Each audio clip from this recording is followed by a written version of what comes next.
ኢትዮጵያ በ1 ቢሊዮን ዶላር ዕዳ ከሚሟገቷት የግል አበዳሪዎቿ መካከል 45 በመቶውን ከያዙት የአበዳሪ ኮሚቴ አባላት ጋር ባሳለፍነው ሳምንት የደረሰችበትን ስምምነት ተከትሎ የኢትዮጵያ የቦንድ ሽያጭ ዋጋ የ2.6 ሳንቲም ጭማሪ ማሳየቱ ተነግሯል።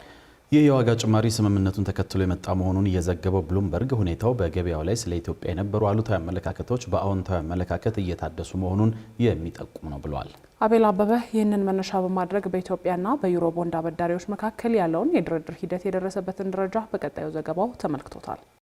ኢትዮጵያ ትላልቅ የኢንቨስትመንት ስራዎችን ለመስራት በሚል ዩሮ ቦንድ ይሉትን ከዓለም አቀፍ አበዳሪ ኢንቨስተሮች የሚገኝ ብድር የተቀበለችው በፈረንጆቹ 2014 ላይ ነበር። ከዛሬ 16 ዓመት በፊት ቦንድን ለዓለም አቀፍ ገበያ በማቅረብ የወሰደችውን ብድር በ2024 የፈረንጆቹ ዓመት ማለትም ከተበደረች ከ10 ዓመት ቆይታ በኋላ እንድትመልስ ይጠበቅባት የነበረችው ኢትዮጵያ የተበደረችውን 1 ቢሊዮን ዶላር መመለስ እንደማትችል የሚያሳውቁ ሪፖርቶች የወጡባት በ2023 የፈረንጆቹ ዓመት እንደሆነ አይዘነጋም። ከ2025 እስከ 2026 ባለው የፈረንጆቹ ዓመት እንኳን ኢትዮጵያና ይህ ለዚህ ጉዳይ ብቻ የተዋቀረ ጊዜያዊ የአበዳሪዎች ኮሚቴ ከ6 ላላነሱ ጊዜያት ጠረጴዛ ከበው ዕዳው እንዴት ደግሞ ይዋቀር በሚለው ጉዳይ ላይ ሲመክሩ ቆይተው ነው ከሰሞኑ የመጀመሪያ ደረጃ ስምምነት ላይ ስለመድረሳቸው ይፋ የተደረገው። የኢፌዴሪ የገንዘብ ሚኒስቴር ይህንኑ ስምምነት ከሰሞኑ ይፋ ሲያደርግም ድርድር ተደርጎ ከመስማማት የተደረሰው ከ1 ቢሊዮን ዶላሩ ላይ የ45 በመቶ ድርሻ ካላቸው የአበዳሪ ኮሚቴ ጋር እንደሆነ ጠቁሟል።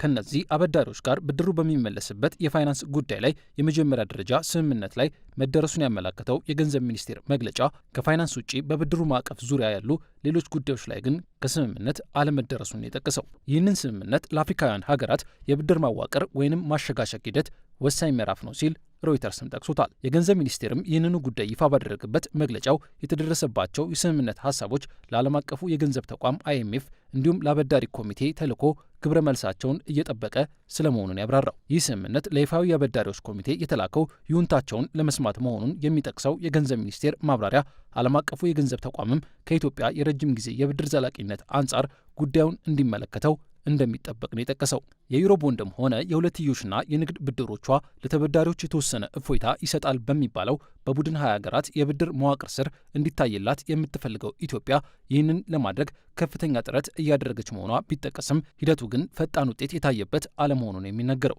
ድርድሮቹ ረዘም ያለ ጊዜን ወስደዋል ቢባልም ኢትዮጵያ እንደ ቻይናና ፈረንሳይ ያሉ የሁለትዮሽ አበዳሪዎች ካሉበት ዓለም አቀፋዊ የአበዳሪዎች ኮሚቴ በ2017 ዓ.ም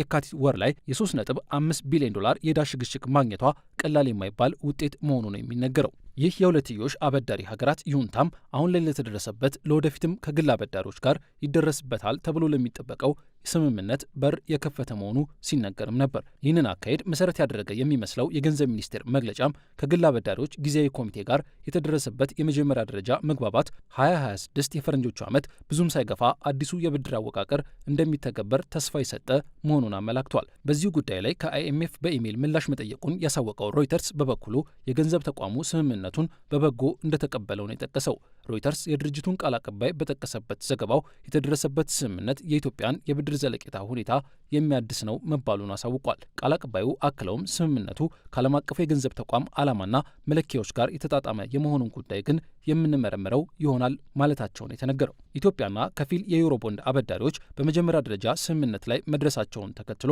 ብሉምበርግ ያወጣው ዜና ደግሞ ይህንን የአበዳሪዎችን ይሁንታ ተከትሎ ኢትዮጵያ ብድር በወሰደችበት አንድ ቦንድ ሽያጭ ላይ የ2.6 ሳንቲም ጭማሪ ታይቷል ብሏል። ቦንዱ በለንደን ማገበያያዎች ላይ የዋጋ ጭማሪ ማሳየቱ ብድር መመለስ አትችልም ለተባለች ሀገር ትልቅ ውጤት ነው ያለው የብሉምበርግ ዘገባ ሁኔታው በገበያው ላይ ስለ ኢትዮጵያ ያሉ አሉታዊ አመለካከቶች በአዎንታዊ አመለካከት መታደሳቸውን የሚያመላክት ነው ብሏል። እንግዲህ ዩሮ ቦንድን በተመለከተ ቀርቧል በተባለው የብድር ማሸጋሸጊያ ሀሳብ መሰረት ከተተገበረ የግል አበዳሪዎቹ ካበደሩት መጠን ላይ 15 በመቶውን ይቀንሳሉ ተብሎ የሚጠበቅ ሲሆን ይህ ሀሳብ ቅቡልነት ካገኘ 1 ቢሊዮን ዶላር የተበደረችው ኢትዮጵያ የምትከፍለው መጠን ወደ 850 ሚሊዮን ዶላር እንዲቀንስላት ይደረጋል እንደማለት ነው። ይህንን ከግል አበዳሪዎች ጋር የሚደረግ ስምምነት በተሳካ ሁኔታ ማጠናቀቅ በዓለም አቀፉ የብድር አካሄድ ውስጥ ትልቅ ቦታ ያለው ተግባር እንደሆነ የሚጠቅሰው የሮይተርስ ዘገባ ከቡድን 20 ሀገራት ጋር ለሚደረጉ የብድር ስምምነቶች ሁነኛ መሰረት ይሆናል ነው ያለው። ኢትዮጵያ ከግል አበዳሪዎች ጋር የጀመረችው የድርድር መንገድ ሙሉ ለሙሉ